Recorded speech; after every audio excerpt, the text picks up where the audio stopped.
नमस्ते, आपका स्वागत है हमारे इस चैनल शहीदों की अमर गाथा में। आप सब जानते हैं कि हमारा देश आज़ाद कराने के लिए कितने लोगों ने अपनी जान दी। ब्रिटिश सरकार ने उन पर बहुत अत्याचार किए, पर उन्होंने हार नहीं मानी, जिनकी बदौलत हम आज़ाद देश में रह रहे हैं। पर आज हम उस शहीद के बारे में बात करने जा रहे हैं। उसकी आयु चाहे कम थी, पर हौसला नहीं। नाम भगत सिंह।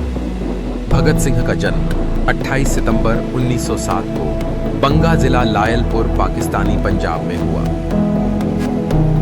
भगत सिंह का पैतृक गांव खटकड़ कलां, जिला नवा शहर, भारतीय पंजाब में है, जिसका नाम अब बदलकर शहीद भगत सिंह नगर कर दिया है। इस गांव में भगत सिंह के माता पिता रहते थे, पर भगत सिंह के जन्म से पहले वो गांव बंगा जिला लायलपुर में चले गए थे। उनकी माता का नाम श्रीमती विद्यावती कौर था, पिता का नाम सरदार किशन सिंह। वो बहुत सारे आंदोलनों में शामिल हुए जो अंग्रेजों के खिलाफ हुए, उनमें हिस्सा लिया। भगत सिंह के अलावा उनके 8 भाई बहन थे। भगत सिंह को बहुत किस्मत वाला माना गया, क्योंकि जिस दिन भगत सिंह का जन्म हुआ उस दिन उसके चाचा अजीत सिंह और चाचा स्वर्ण सिंह जेल से रिहा हुए। वो दोनों अंग्रेज हुकूमत के खिलाफ मोर्चे में शामिल होने के दोष में जेल के अंदर थे। भगत सिंह के दादा अर्जन सिंह, जो कि स्वतंत्रता सेनानी होने के साथ साथ एक बहुत अच्छे इंसान थे, उन्होंने अपनी पत्नी के साथ मिलकर 22 अनाथ बच्चों का पालन पोषण किया, जिनमें ज्यादातर बच्चों ने देश की आजादी में साथ दिया। भगत सिंह को अपने घर से ही एक ऐसा माहौल मिला जिसने उन्हें इतना बड़ा देशभक्त बनाया।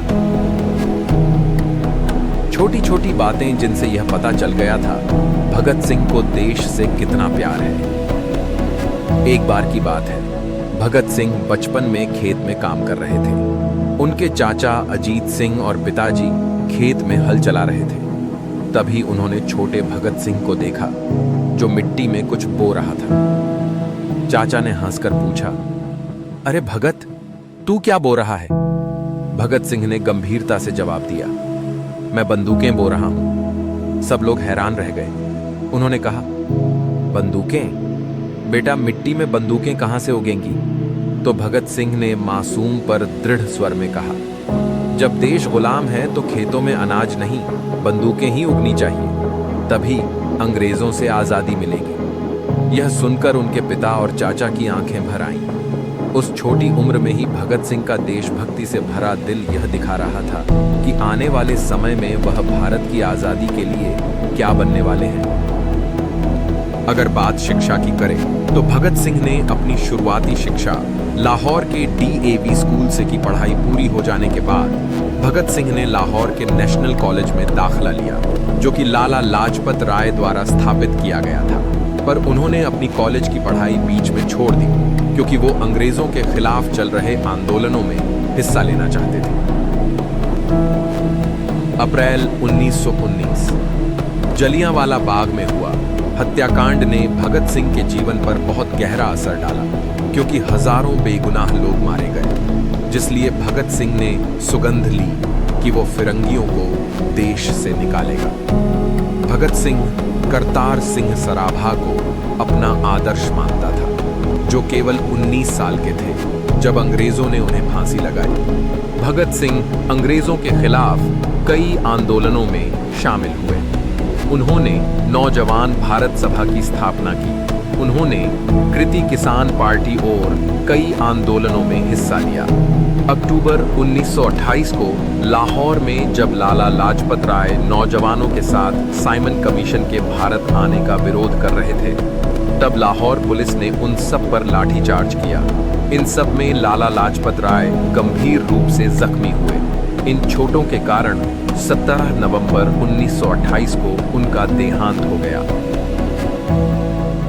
भगत सिंह, चंद्रशेखर आजाद, राजगुरु, सुखदेव और अन्य क्रांतिकारियों ने बदला लेने का निर्णय किया। जिस स्कॉट ने लालाजी पर लाठीचार्ज किया उसे मारेंगे, उन्होंने पूरी योजना बनाई कि उसे कैसे मारे। उसी दिन 17 नवंबर को वो लाहौर पुलिस स्टेशन से थोड़ा सा दूर उसका इंतजार करने लगे। भगत सिंह और राजगुरु दोनों पेड़ों के पीछे छिपे हुए थे।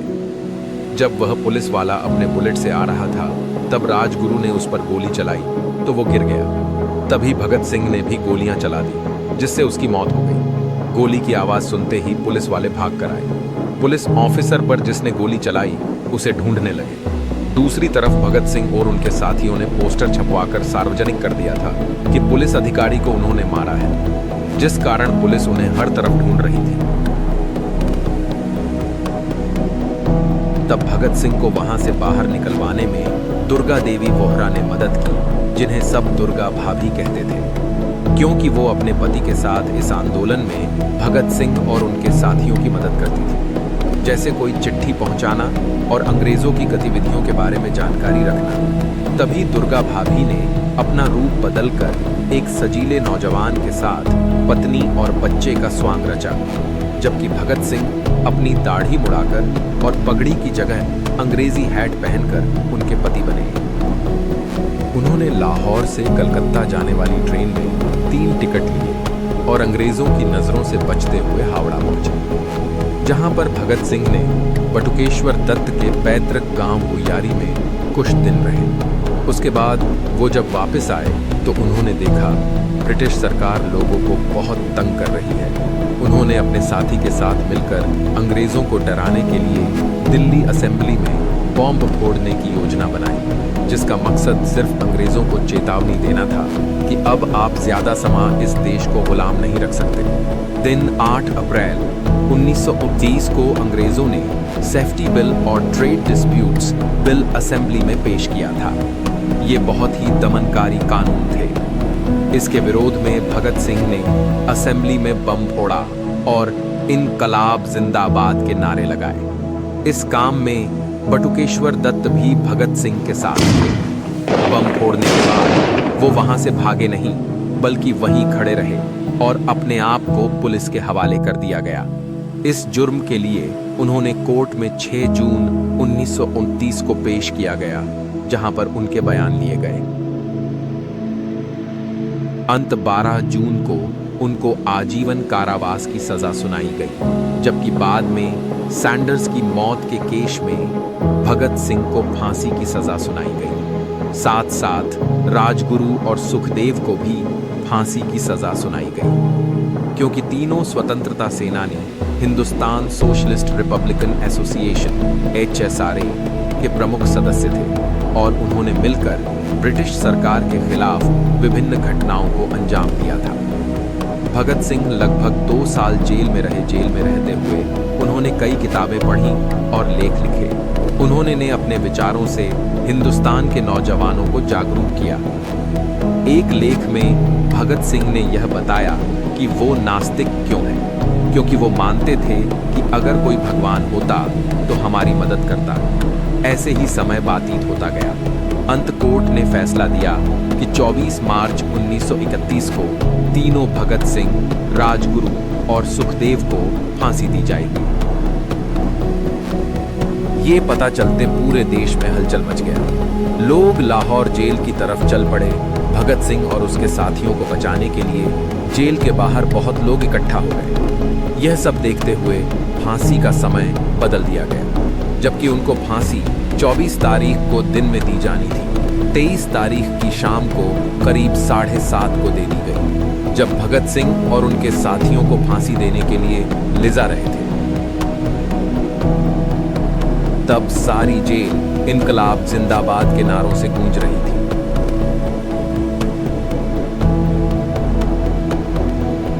फांसी देने से पहले जब उन सबकी आखिरी ख्वाहिश पूछी गई तो उन्होंने एक दूसरे से गले मिलने को कहा। तब एक पुलिस वाले ने भगत सिंह को कहा, क्या फायदा हुआ तुम्हारी कुर्बानी का, देश तो आजाद हुआ नहीं। तब भगत सिंह ने कहा कि अगर तुम आज मुझे मार दोगे मैं दोबारा जन्म लूंगा। जब मैं 15-16 साल का हो जाऊंगा, अंग्रेजों के खिलाफ फिर लड़ूंगा। तब तक लड़ता रहूंगा जब तक देश आजाद नहीं हो जाता। तीनों नौजवानों ने हंसते हुए फांसी के फंदे अपने गले में डाले और देश के लिए शहीद हो गए। उसके बाद अंग्रेजों ने तीनों लाशों को जीप में डालकर जेल के पिछले दरवाजे से बाहर निकाली, जबकि जेल के आगे तो लोगों की भीड़ जमा थी। उनके शव को सतलुज के किनारे ले जाकर पेट्रोल डालकर आग लगा दी गई और आधे जले हुए शव दरिया में फेंक दिए गए, जहां पर आज इन शहीदों की याद में स्थान हुसैनी वाला गांव में बना हुआ है, जो फिरोजपुर में है। इस स्थान पर हर साल 23 मार्च को मेला लगता है। प्रणाम है ऐसे देशभक्तों को जिन्होंने देश को आजाद करने के लिए अपनी जान की परवाह नहीं की। हमारा वीडियो बनाने का यही मकसद है कि हमें उन शहीदों के बारे में जानकारी होनी चाहिए, जिन्होंने देश को आजाद करने के लिए कष्ट सहे, जिनकी बदौलत हम आजाद देश में रह रहे हैं। अगर आपको वीडियो अच्छी लगे तो लाइक करें और चैनल सब्सक्राइब करें। आगे भी आपको देशभक्तों की जीवनी के बारे में बताते रहेंगे। धन्यवाद। भारत माता की जय, इनकलाब जिंदाबाद।